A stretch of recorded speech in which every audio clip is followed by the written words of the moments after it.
बिस्मिल्लाहिर्रहमानिर्रहीम, अस्सलाम वालेकुम and welcome to let's obtain knowledge. आज हम करेंगे CS403 का लेक्चर 2। सबसे पहले देख लेते हैं कि आज के लेक्चर में हम क्या क्या चीज़ें कवर करने वाले हैं। फर्स्ट टॉपिक है some additional advantages of database system. Last lecture में जो हमने एडवांटेजेस पढ़ी थी डेटाबेस सिस्टम्स की, उन्हें ही कंटिन्यू करेंगे आगे। उसके बाद देखेंगे कि डेटाबेस सिस्टम को बनाते हुए, यूज़ करते हुए हमें कौन कौन सी कॉस्ट को फेस करना पड़ता है, क्या क्या इसमें चीज़ें देखनी पड़ती हैं। उसके बाद है लेवल्स ऑफ डाटा और उसके बाद एंड पे है डेटाबेस यूजर्स। चलें, सबसे पहले देख लेते हैं difference between data and information. Data क्या होता है? Raw collection of raw facts and figures that are collected for a specific purpose. कोई भी रॉ फॉर्म में जितना भी आप फैक्ट्स एंड फिगर्स इकट्ठे करते हैं उन्हें क्या कहते हैं? डाटा कहते हैं। और जब उसके ऊपर कोई भी आप प्रोसेसिंग कर लेते हैं या उसमें उससे कोई एक स्पेसिफिक पर्पस, कोई भी जिस फंक्शन के लिए या जिस पर्पस के लिए आपने डाटा को कलेक्ट किया था उसके ऊपर कुछ प्रोसेसिंग हो जाती है, उसे उसके ऊपर कुछ ऑपरेशंस परफॉर्म कर लेते हैं, तब हम उसे कहते हैं कि ये है इंफॉर्मेशन है। ठीक है। Processed form of data is called information. Information की सिंपल सी डेफिनेशन अगर देखें तो, ठीक है, raw collection of facts and figures data और processed form of data information. For example, अभी जैसे कि मर्दमशुमारी की एग्जांपल हम ले लेते हैं। वो सारा उन्होंने डाटा इकट्ठा किया होता है, घर घर जाके सारा उन्होंने अपना, मतलब इसमें इतने मेल्स हैं, इतने फीमेल हैं, जो भी जितना भी डाटा इकट्ठा करते हैं, ठीक है। जब वो सारा इकट्ठा कर रहे होते हैं, हर बंदे के पास अलग अलग डाटा होता है, उसे उसने अभी सारा इकट्ठा नहीं किया होता, उसके ऊपर कोई प्रोसेसिंग नहीं हुई होती है। वो क्या होता है? डाटा होता है। तब तक हम उसे कहते हैं डाटा। अब अगर कोई रिक्वायरमेंट आ गई है, गवर्नमेंट कह देती है कि अब आप पता करें, इन सर्विस के ऊपर प्रोसेसिंग करें और आप बताएं कि जी इतने पार्टिकुलर एरिया में, कोई भी किसी एक डिस्ट्रिक्ट में फीमेल्स कितनी हैं, ठीक है। अब वो एक उन्होंने प्रोसेस करना है। अब उन्हें पता चल गया कि एक प्रोसेस करना है हमने, कि नंबर ऑफ़ फीमेल्स हमने इससे निकालना है, ये जितना भी डाटा हमारे पास है इसमें से हमने नंबर ऑफ़ फीमेल्स निकालना है। तो उसके ऊपर वो प्रोसेसिंग करेंगे, जो भी करेंगे, जैसे भी काउंट करेंगे। वो काउंट करने के बाद जब वो निकाल लेंगे कि नंबर ऑफ़ फीमेल्स इतनी है, तो अब वो नंबर ऑफ़ फीमेल्स जो है हमारे पास, वो इंफॉर्मेशन है, क्योंकि वो हम किसी प्रोसेस से गुजर के आया है, ठीक है। और जो पहले बाकी सारा डाटा था वो एज इट इज़ डाटा ही रहेगा, ठीक है। समझ आ गई डाटा और इन्फॉर्मेशन की का जो डिफरेंस है? होप्स आप लोग को क्लियर हो गया होगा। यहाँ से रीड आउट कर लीजिएगा, वही वाली सारी बातें हो रही हैं। अच्छा, यहाँ पे ये चीज़ जो मैंने हाईलाइट की है ये एक दफ़ा रीड कर लीजिएगा। जो जो चीज़ें पेपर पॉइंट ऑफ व्यू से इम्पोर्टेंट है वो साथ साथ मैंने हाईलाइट कर दी हैं। और अगर हो, मतलब जहाँ जहाँ से क्वेश्चन बन सकता हुआ, मैं ट्राई करूँगी कि साथ साथ बता दूँ।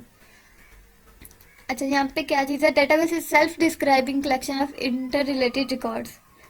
यहाँ पे सेल्फ डिस्क्राइबिंग का मतलब ये है कि डाटा के स्टोरेज का जितना भी प्रोसेस होता है, मतलब किस तरह से स्टोर है, उसका मैकेनिज्म, उसका फॉर्मेट, वो सारे का सारा डेटाबेस में डिस्क्राइब होता है, ठीक है।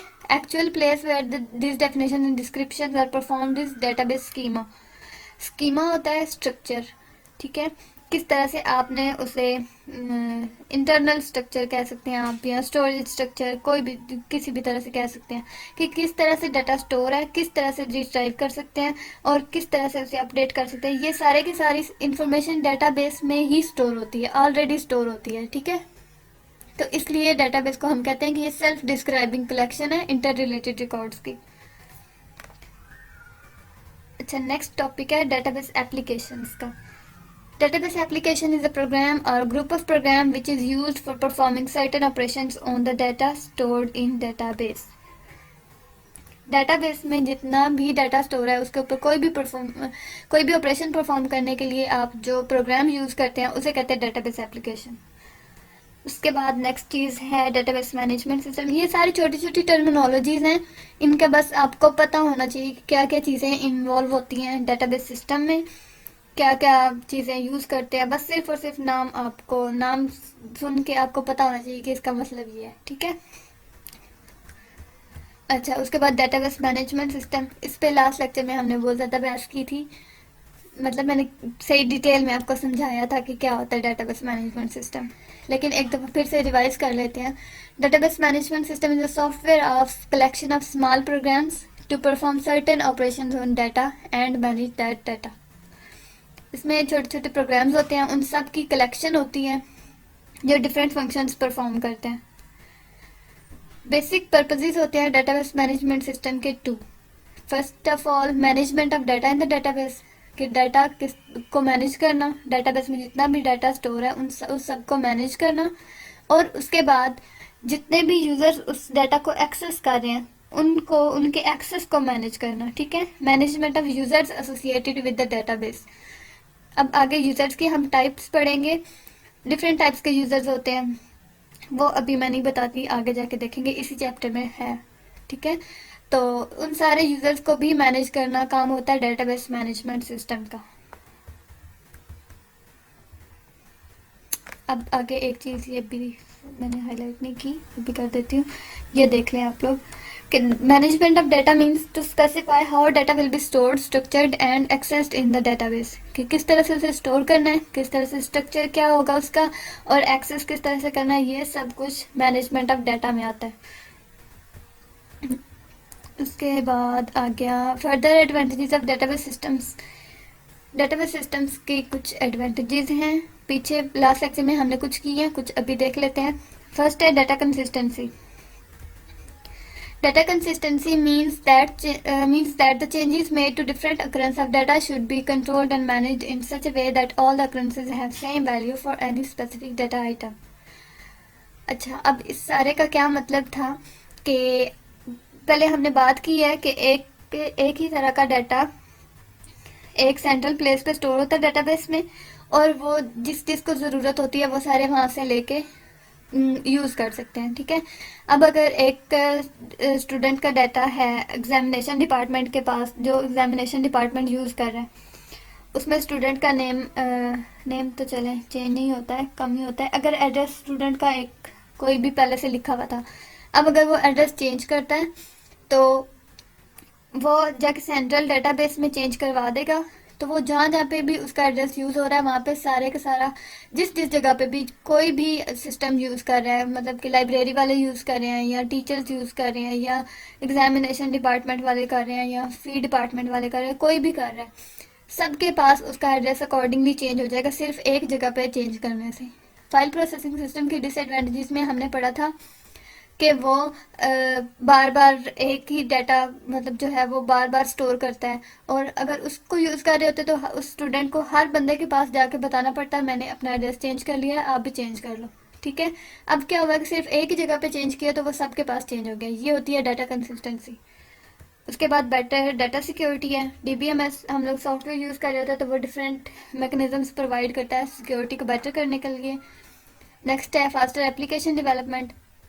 इसमें भी वही डाटा शेयरिंग, मतलब एक डाटा शेयरिंग जो है ना वो इसकी बेसिक्स बनती है फास्टर एप्लीकेशन डेवलपमेंट की।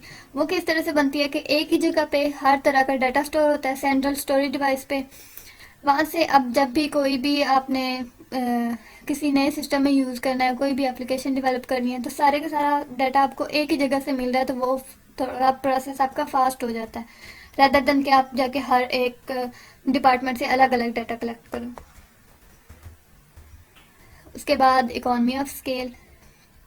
अच्छा, इसमें भी वही बात आ जाती है कि जब आप यूज़ कर रहे हैं एक ही जगह पे डाटा कर रहे हैं, स्टोर कर रहे हैं, और आपको फिर मतलब इतने सारे लोग भी नहीं चाहिए, इतनी एफर्ट्स भी नहीं चाहिए, तो उस हिसाब से थोड़ा सा ये फाइनेंशियली थोड़ा हो जाता है कि आपको प्रोटेक्ट कर देता है। आपको ज़्यादा स्टाफ नहीं चाहिए होता है, ज़्यादा डिफरेंट डिफरेंट सिस्टम्स नहीं चाहिए होते हैं, तो उस हिसाब से थोड़ा इसकी बेनिफिट्स होती हैं। नेक्स्ट आ गया better concurrency control. Concurrency means the access of database from a number of points simultaneously. Concurrency control means to access the database in such a way that all the data accesses are completed correctly and transparently. इसका मतलब कि जब आप कोई भी process कर रहे हैं तो जब तक वो प्रोसेस कंप्लीट नहीं हो जाता तब तक आपको वो कंकरेंसी प्रोवाइड करता है, वो बताता रहता है कि अच्छा आप आपका मतलब जितने भी स्टेप्स, अगर एक किसी भी कोई भी प्रोसेसिंग आप कर रहे हैं, कोई भी ऑपरेशन आप परफॉर्म कर रहे हैं, उसमें अगर 4 प्रोसेसेस हैं, मतलब 4 स्टेप्स आ रहे हैं, तो वो 1 से लेके 4 तक उसे मॉनिटर करेगा। जब तक कंप्लीट नहीं हो जाता तब तक वो आपको गाइड करेगा। वो मतलब कंप्लीट प्रोसेस अच्छे से परफॉर्म करने की फैसिलिटी प्रोवाइड करता है डेटाबेस मैनेजमेंट सिस्टम। ठीक है, नीचे एटीएम की एग्जांपल दी हुई है कि जैसे अब अगर एक बैंक है, उसके पूरी सिटी में या पूरी दुनिया में बहुत सारी ब्रांचेस हो सकती है, बहुत सारे एटीएम के उसके ब्रांचेस हो सकती है, यूज़ कर सकते हैं, कहीं से भी आप यूज़ कर सकते हैं। लेकिन अगर एक बंदा एक जगह से यूज़ कर रहा है, मतलब अपनी कैश विदड्रॉ करा रहा है, जो भी कर रहा है, तो अगर एक दुनिया के किसी भी कोने में अगर उसने कर लिया, उसे यूज़ कर लिया, तो क्या होगा कि बाकी सारी जितनी भी मशीन्स हैं या उस बैंक को, बैंक बेशक ब्रांच कहीं पे भी है, मतलब मेन बैंक कहीं पे भी है और एटीएम में वो कहीं से भी विड्रॉ करा रहा है, लेकिन वो मतलब कनेक्ट होते हैं आपस में। वो डायरेक्टली बैंक को पता चल जाता है कि इस अकाउंट से इतनी ट्रांजैक्शन हुई है। ठीक है, तो वो एग्जांपल इधर उन्होंने यूज़ की हुई है कंकरेंसी कंट्रोल में। उसके बाद better backup and recovery facilities, ये भी डेटाबेस मैनेजमेंट सिस्टम जब हम यूज़ कर रहे होते हैं तो वो बहुत सारी ऐसी हमें फैसिलिटीज़ प्रोवाइड करता है कि आप अपना बार बार रिमाइंडर्स वगैरह आते रहते हैं। जैसे अभी व्हाट्सएप में आपके पास एग्जांपल, एज एग्जांपल हम ले सकते हैं कि जैसे अक्सर कुछ टाइम बाद फिर से आ जाता है कि आप अपने डाटा को बैकअप कर लें, या अगर लॉस्ट होता है तो फिर वो जब लॉस्ट हो जाता है तो रिकवरी के लिए वो काफ़ी फीचर्स प्रोवाइड करता है डेटाबेस मैनेजमेंट सिस्टम। तो एक ये एडवांटेजेस की। उसके बाद कॉस्ट इन्वॉल्व। अच्छा, इन्हें हम कहते हैं कि जी ये हैं डेटाबेस मैनेजमेंट सिस्टम की डिसएडवांटेजेस। जहाँ पे इतनी सारी एडवांटेजेस पड़ी हैं तो थोड़ी सी डिसएडवांटेजेस भी, हर जगह पे फ़ायदा नुकसान हर चीज़ का होता है। तो अब इसकी डिसएडवांटेजेस में इसकी कॉस्ट आती हैं। डिफरेंट टाइप्स की कॉस्ट हैं। फर्स्ट पहली है कैटेगरी है हाई कॉस्ट की। ये होती है कि जब हम लोग इस तरह से इतना बड़ा हम सिस्टम कह रहे हैं कि सारा डाटा एक जगह पे स्टोर हो जाएगा और इतनी सारी एडवांटेजेस होंगी, कंकरेंसी होगी, रिडंडेंसी कंट्रोल होगा, तो वो सारा कुछ करने के लिए अब इतने सारे सिस्टम्स को अगर रिप्लेस करके हम एक सिस्टम बना रहे हैं तो उसके लिए हमें जो सॉफ्टवेयर चाहिए, जो हमें हार्डवेयर चाहिए, कोई भी सिस्टम चाहिए, तो वो हमारे पास हाई क्वालिटी का होना चाहिए। ठीक है, और उसको मैनेज करने के लिए, सारे प्रोसेस करने के लिए टेक्निकल क्वालिफाइड स्टाफ भी चाहिए। तो ये सब कुछ आता है हाई कॉस्ट में। ठीक है, अच्छा, उसके बाद कन्वर्जन कॉस्ट। अगर हम एक पहले फाइल मैनेजमेंट सिस्टम यूज़ कर रहे थे, उससे हम डेटाबेस में कोई भी ऑर्गेनाइजेशन डेटाबेस में अपना कन्वर्ट करना चाह रही है, तो उस सारी चेंजिंग्स के लिए जितनी भी कॉस्ट लगेगी उसे कहेंगे कन्वर्जन कॉस्ट। अच्छा, उसके बाद आ गया डिफ़िकल्ट रिकवरी प्रोसीजर्स। ऊपर हमने बात की है कि कोई भी प्रॉब्लम हो जाती है तो बैकअप एंड रिकवरी की फैसिलिटी प्रोवाइड करता है डेटाबेस मैनेजमेंट सिस्टम। अब फैसिलिटी तो प्रोवाइड करता है रिकवरी की, लेकिन उस रिकवरी के लिए जितने भी प्रोसेसेस लगते हैं तो उसके लिए मतलब प्रोफेशनल लोग होने चाहिए जिन्हें सारा नॉलेज हो, और काफ़ी टेक्निकल चीज़ें यूज़ होती हैं तब जाके डाटा रिकवर होता है। ठीक है, तो वो इसकी डिसएडवांटेज में भी यूज़ करें कि डिफ़िकल्ट रिकवरी प्रोसीजर्स यूज़ करता है वो डीबीएमएस। अच्छा जी, नेक्स्ट है इम्पोर्टेंस ऑफ डाटा। डाटा क्यों इम्पोर्टेंट होता है? ऑब्वियसली कोई भी किसी भी ऑर्गेनाइजेशन में डाटा एक वाइटल रिसोर्स होता है। वाइटल रिसोर्स मतलब कि रिसोर्स कोई भी ऐसी चीज़ होती है जो किसी ऑर्गेनाइजेशन के लिए मीनिंगफुल होती है। जैसे नीचे एग्जांपल में उन्होंने बताया था, building, furniture, vehicle, technical staff, ये सब कुछ कोई भी चीज़ जो ऑर्गेनाइजेशन जिससे काम ले रही है वो उसके रिसोर्सेज हैं। और डाटा को भी हम रिसोर्स ही कहते हैं, क्योंकि जब तक हमारे पास कोई भी डिसीजन लेने के लिए, कुछ भी करने के लिए, कोई प्रोसेस करने के लिए कोई मीनिंगफुल डाटा ही नहीं होगा तो फिर कुछ भी नहीं हो सकता। तो इसलिए हम कह रहे हैं कि डाटा रिसोर्स है। नीचे नेक्स्ट टॉपिक भी यही है, why we call data as resource, because for any organisation to make proper decisions at proper time, it's only data which can provide correct information. ठीक है, इतनी मुश्किल चीज़ नहीं है, इसलिए मैं इतना एक्सप्लेन नहीं कर इसे। अच्छा, उसके बाद आ गया levels of data. Real world data first है। रियल वर्ल्ड डाटा मतलब कि कोई भी, जिस भी चीज़ का हम डाटा स्टोर कर रहे हैं, जिस भी चीज़ के बारे में हम बात कर रहे हैं अपने डाटाबेस में, उसका डाटा स्टोर कर रहे हैं, वो रियल लाइफ में कैसे है। ठीक है। जैसे कि अभी कोई भी स्टूडेंट है, लेट्स सपोज को एक स्टूडेंट है अहमद, उसके बारे में हमने सारा डाटा स्टोर करना है। तो अहमद जो रियल लाइफ में एग्जिस्ट कर रहा है वो होगा उसका, उसे हम कहेंगे रियल वर्ल्ड डाटा। ठीक है। अब नेक्स्ट लेवल है मेटा डाटा।